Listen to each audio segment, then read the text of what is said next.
Today's podcast consists of 3 different clips from a training program that Greg ran a couple weeks ago.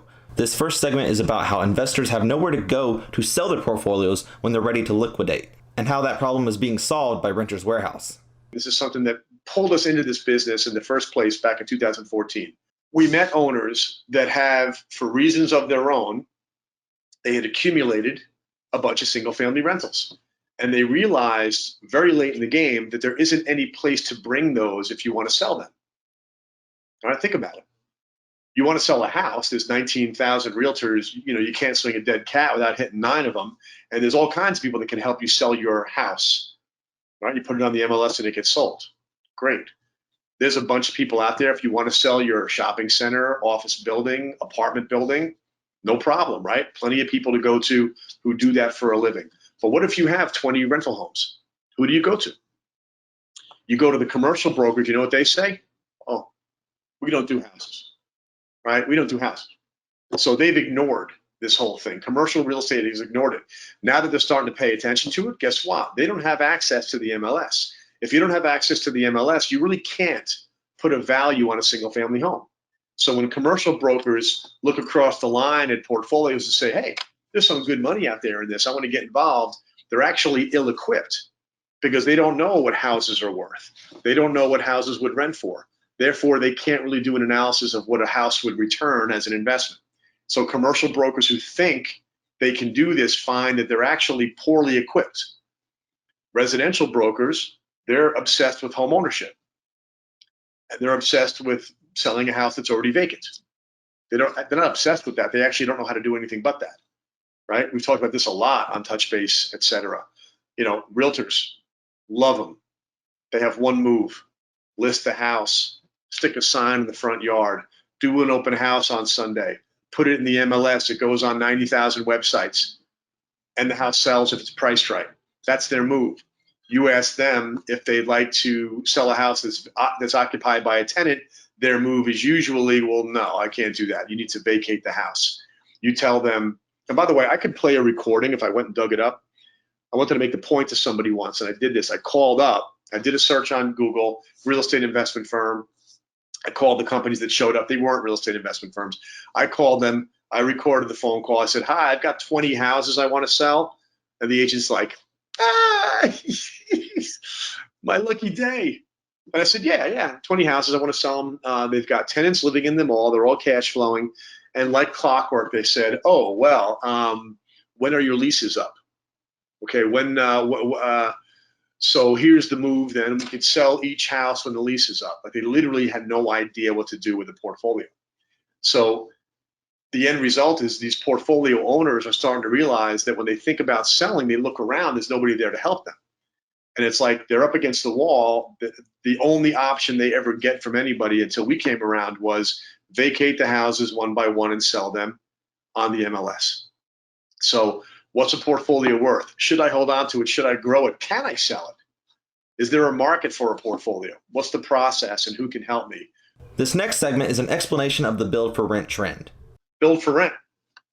Very interesting trend. We've talked a bit about it. I'll be repeating myself a little bit and going deeper. Build for rent are home builders that want to sell to investors, so investors can make them rentals. Investors have become a completely fresh and new category of buyers for new construction homes. Builders never sold to investors in any kind of serious volume. What's important to the build for rent? Let's talk about the sellers, the builders. We call this last out, first in. They've got current subdivisions. If I'm a builder, here's my life. I'm working on this subdivision. It was 40 houses. I got 8 left. Okay? My big objective, what's important to me, is selling those last 8 houses because I've got a next subdivision or subdivisions that I want to get over to as soon as I can. So I've got 20 guys that swing hammers and cut wood. I want to move them over. I've got 2 salespeople in my sales office. I want to move them over. I want to get the hell out of the last subdivision and get into the next subdivision as soon as I can. I want to do that before the music stops. Being a home builder is like playing a very risky, expensive game of musical chairs. If I'm working on the subdivision and all of a sudden there's a recession that happens because of a virus, I want to get out because if the music stops and I'm in between, I can get hurt. Okay.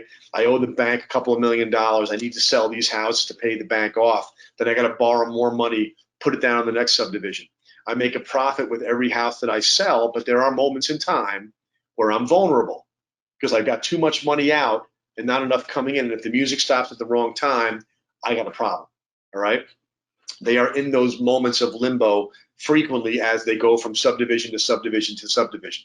And they want to get the hell out of the last one and they want to get into the next one. All right. Last out, first in.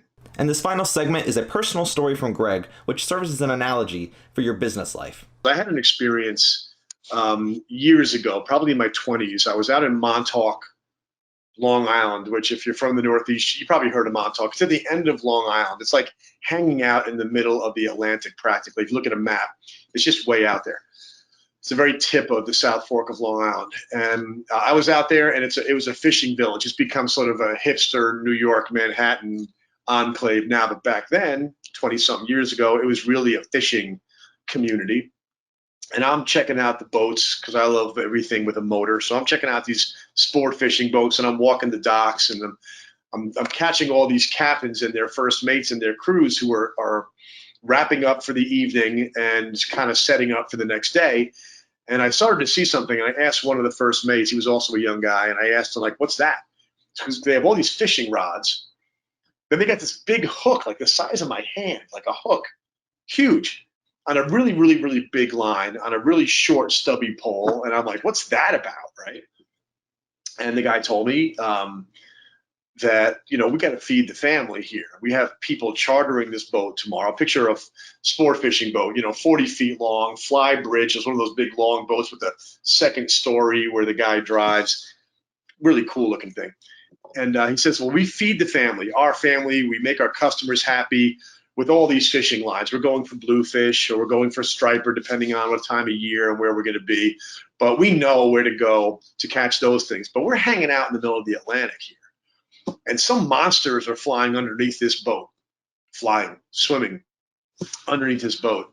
And so we always have this one hanging out the back where no one's paying attention, right? So all the customers are sitting there and they're fishing, but then this massive hook, some fish gets cut in half and right through the head and out the side it goes.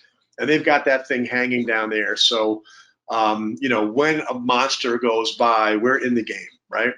That always stuck with me, that bread and butter, catching the small fish, but always being in the game to catch the whale, catch the monster as it swims by. Really smart way to be. And I've always tried to hang on to that in business. I think in terms of analogies, and that one's always helped me to realize that you don't spend all your time trying to get the monster. You focus on the things that are going to make sure you feed the family, but then you make sure you're ready for the monsters.